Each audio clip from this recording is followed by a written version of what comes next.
Ahora vamos con las pruebas de laboratorio que se le realizaron a los dos pacientes de nuestro caso clínico, dentro de los cuales encontramos en primer lugar la prueba de hematocrito, el cual tenemos un rango normal general para adultos en los hombres del 40 al 54%.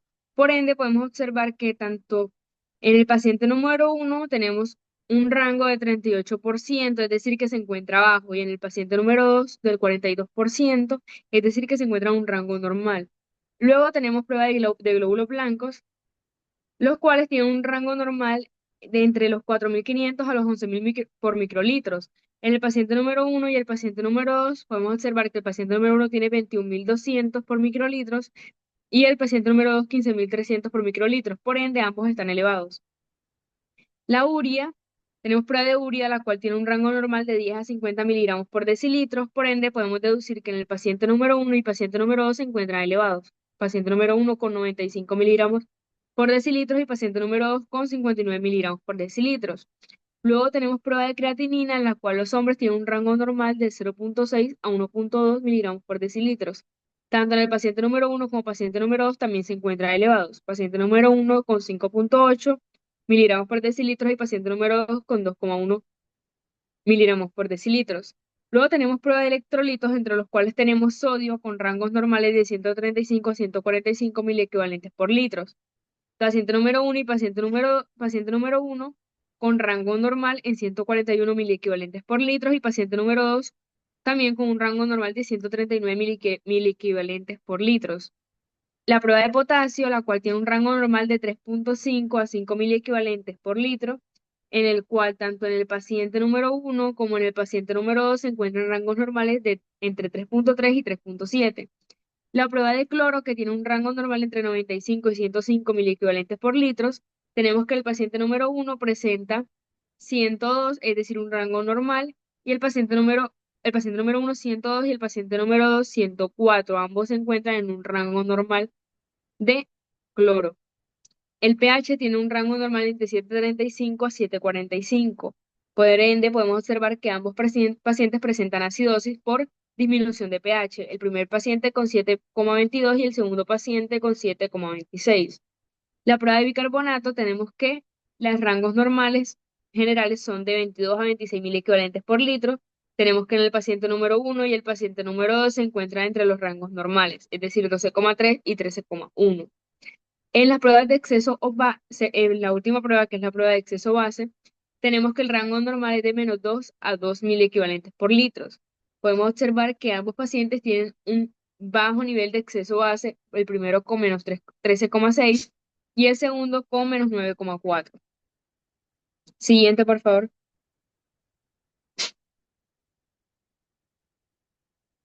Pero en un momento.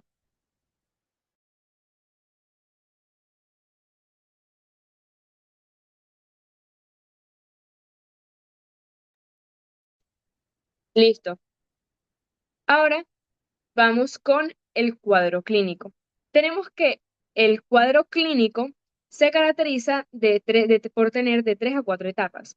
En la primera etapa, que va de las primeras 12 horas, podemos observar un compromiso neurológico por el efecto osmótico del etilenglicol, que esto lo que lleva es al edema cerebral.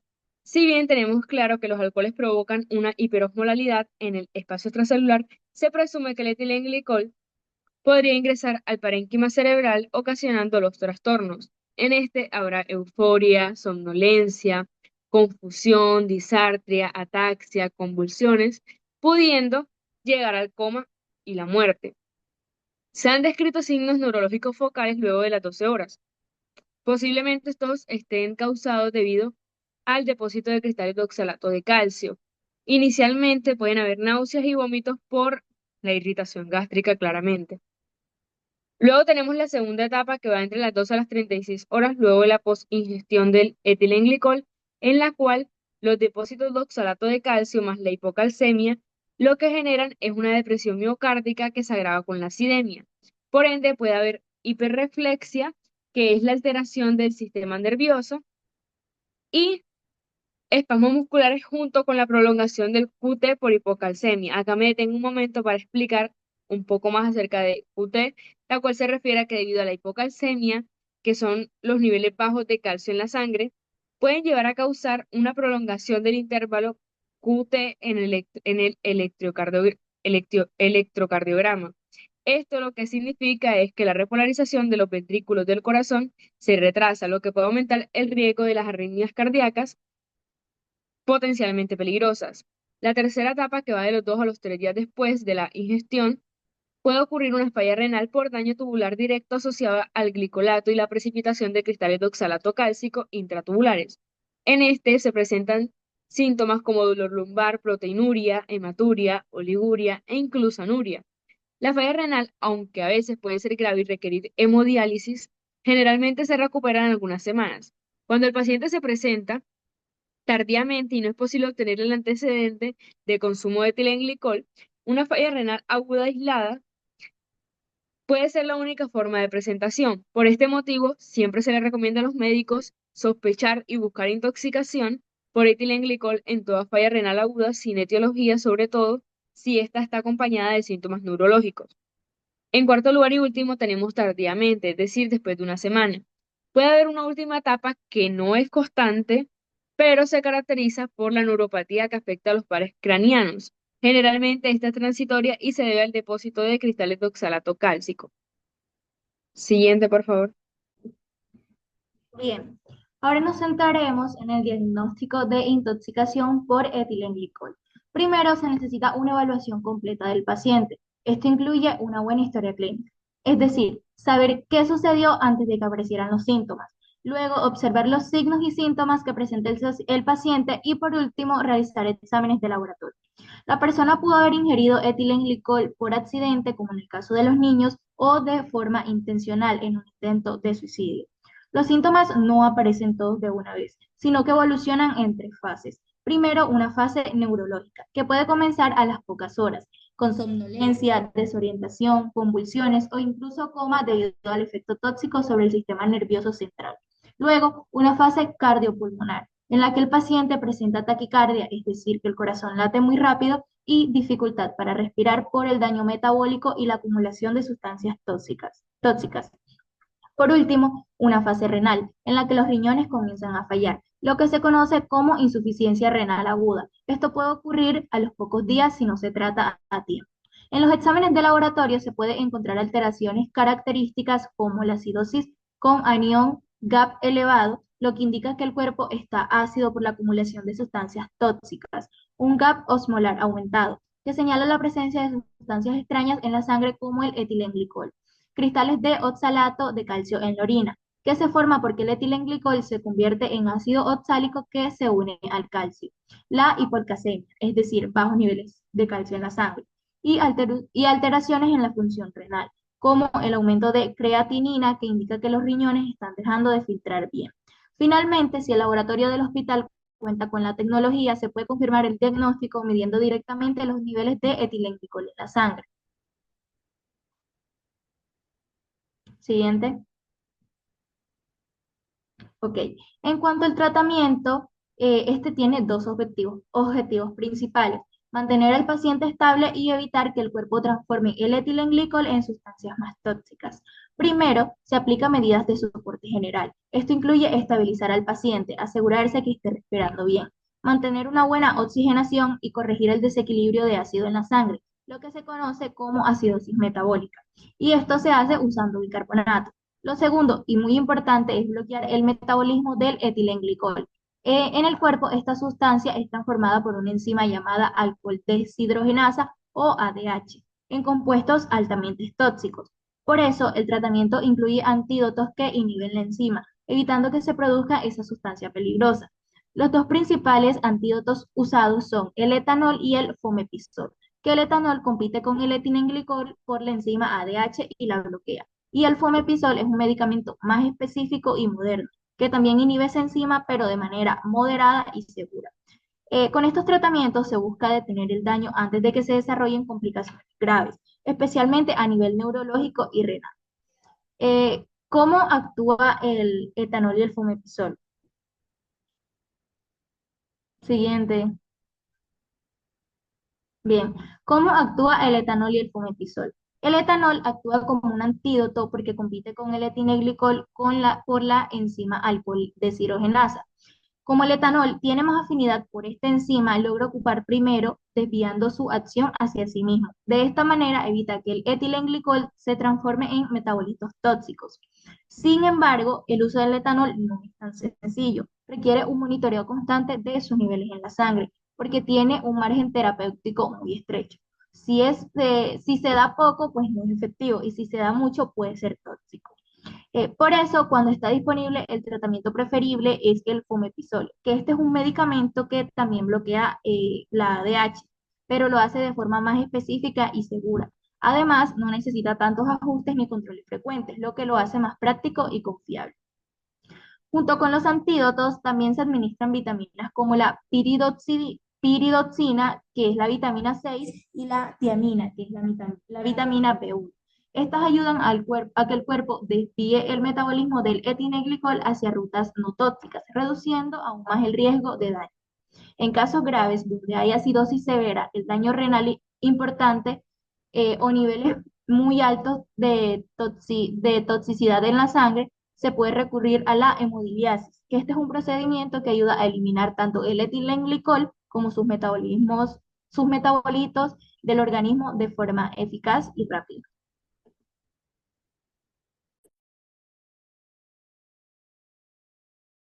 Ahora vamos con la explicación bioquímica de la sintomatología. Sabemos que tras su ingestión, el etilenglicol se absorbe rápidamente por la vía digestiva y este es metabolizado principalmente en el hígado.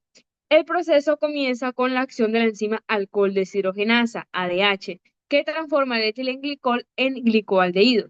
Este a su vez es convertido en ácido glicólico, luego en ácido glioxílico y finalmente en ácido oxálico.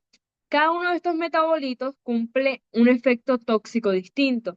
El primero tenemos el ácido glicólico. Este es el principal responsable de la acidosis metabólica con brecha aniónica elevada. A- Esto debido a que al acumularse en sangre disminuye el pH y produce alteraciones en el equilibrio ácido-base, lo que explica básicamente los síntomas como la hiperventilación compensatoria, las náuseas, los vómitos, la alteración del sensorio y la somnolencia. Estos síntomas neurológicos se relacionan directamente con la toxicidad del ácido glicólico y del glicoaldehído. En segundo lugar, tenemos el ácido oxálico. El ácido oxálico lo que hace es unirse al calcio en el cuerpo para formar oxalato de calcio, que precipita o termina en los túbulos renales. Esto lo que hace es generar daño tubular agudo, favoreciendo asimismo pues, a la formación de cristales intratubulares y llevar a nefritis intersticial, necrosis tubular aguda y nefrolitiasis. Este proceso lo que hace es contribuir a la aparición de una insuficiencia renal aguda manifestada clínicamente por oliguria, aumento de creatinina y urea, y en casos graves, anuria. En tercer lugar tenemos hiperoxaluria y estrés oxidativo, lo que nos indica que la gran cantidad de ácido oxálico genera hiperoxaluria, lo que hace es sobresaturar el sistema renal con oxalato de calcio. Esto lo que hace es desencadenar peroxidación lipídica, el cual es un proceso de daño oxidativo en las membranas celulares del epitelio tubular renal, agravando la lesión renal. En conjunto, este metabolismo, perdón, explica la evolución clínica del paciente, de los dos pacientes desde una fase neurológica inicial, parecida a una embriaguez sin aliento alcohólico, pasando por un estado de acidosis grave hasta el daño renal potencialmente irreversible, si este no se trata a tiempo, claro está. La toxicidad general del etilenglicol está directamente relacionada con la producción de estos metabolitos mencionados. Siguiente, por favor.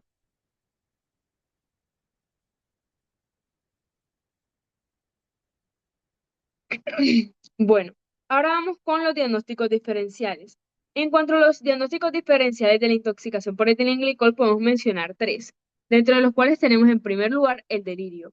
El diagnóstico de la intoxicación por etilenglicol puede ser un desafío inicial para los médicos.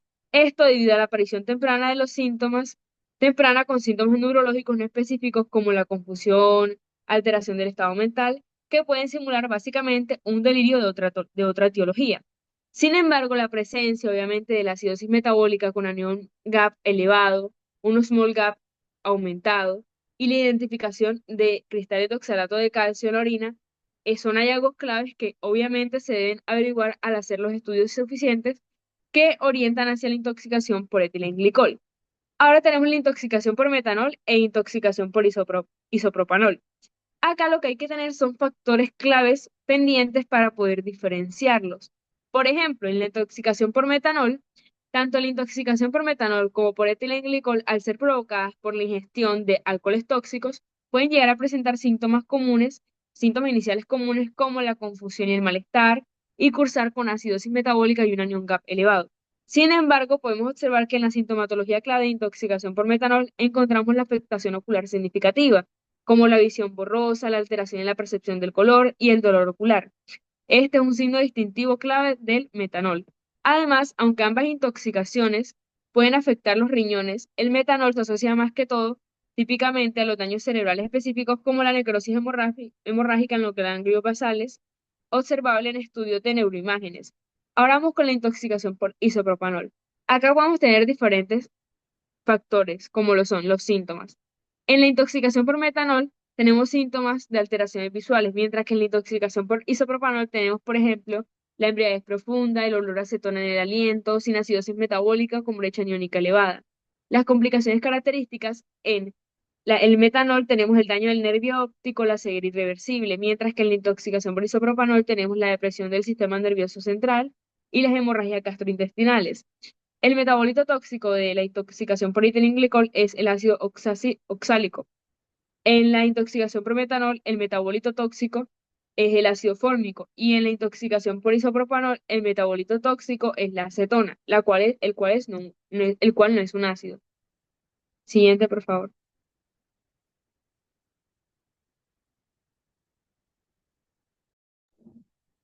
Bien, y ya para concluir todo, esta presentación nos permitió entender de manera integral la intoxicación por etilenglicol.